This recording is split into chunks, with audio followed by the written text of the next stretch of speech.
Greetings dear friends, Fanatical Dragon back once again. If it's your first time stumbling onto the channel, then do please consider clicking the red button and subscribing. I think about 65 to 70% of the folks regularly checking out the videos don't, so you would really help me out enormously. If you do enjoy the videos, then do please subscribe. Enough rambling, let's take a look at this. This is 3 more titles in 88 Films' Japanarchy range, and this has kind of been steadily evolving into something ever more interesting with each new release that they're picking up, and 3 movies here from 3 pretty huge names in Japanese cinema. So we have Hideo Gosha's Yakuza Wives, we have Teruo Ishii's Love and Crime, and we have Jakoman and Tetsu by the legendary Kinji Fukasaku. 3 movies that I have not seen, so kind of 3 that I'm pretty excited to dive into. So we're just going to do a quick unboxing today, take a wee look at what is inside each release. We will start off with the earliest one, which I think is 1964's Jakoman and Tetsu by Kinji Fukasaku, which looks to be a little bit of a thriller centered around 2 warring fishermen. For the Japanarchy range, they've switched to these kind of obi strips in very much kind of like a Radiant style. So we can take the obi strip out of the way and then see Sean Longmore's beautiful artwork in all its glory. Kind of wrap around. Getting a booklet for these releases. You do also get a reversible cover if you wanted to go with the original Japanese poster. And the obi strips are numbered.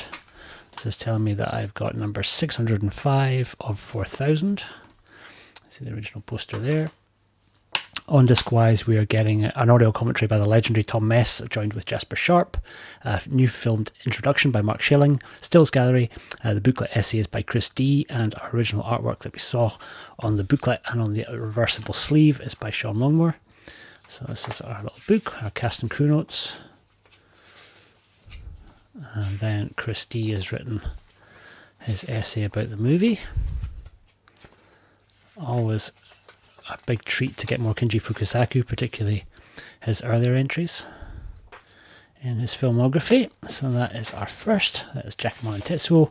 Moving on to the kind of the one that comes in the middle timeline wise. This is 1969 and is Teruo Ishii's Love and Crime. Artwork duties this time around is by the incredible Uncle Frank Productions, another artist whose work I've long admired.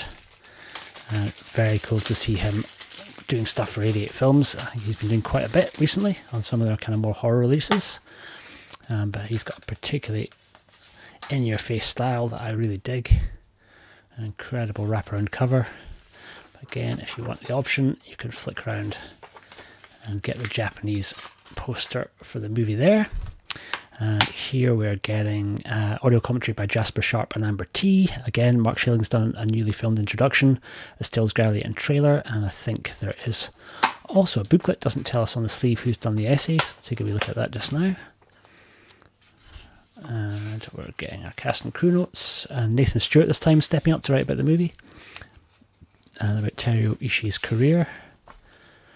A bit of a maniac, Teruo Ishii, in some of his movies.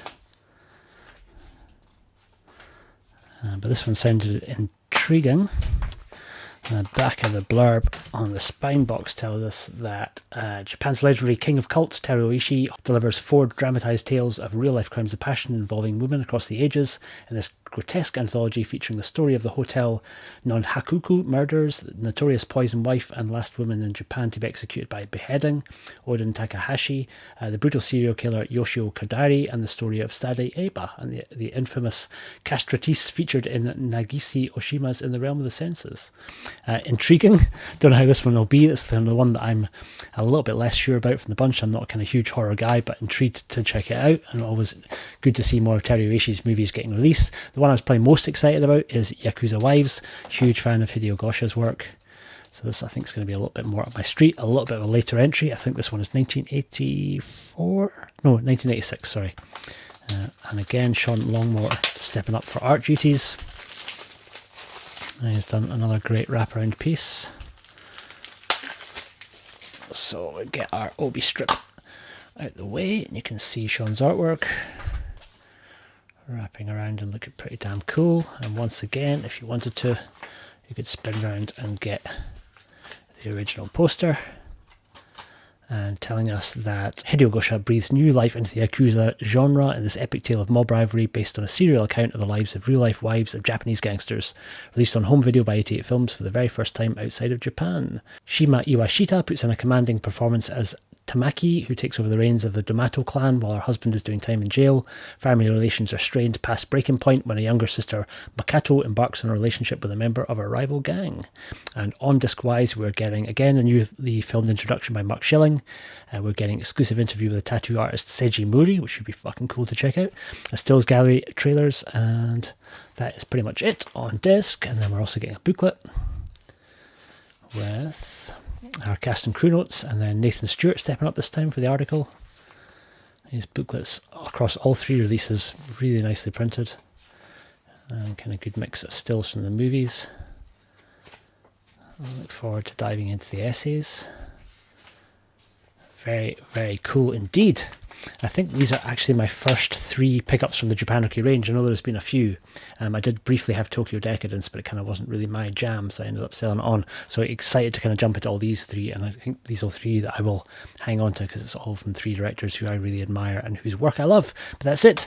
That has been Yakuza Wives, Love and Crime, and Jakoman and Tetsuo from 88 Films on their Japanarchy line. I've been the Fanatical Dragon. Thank you so much for watching this. If you make it to the end, I salute you. I will see you on the next one. Take care.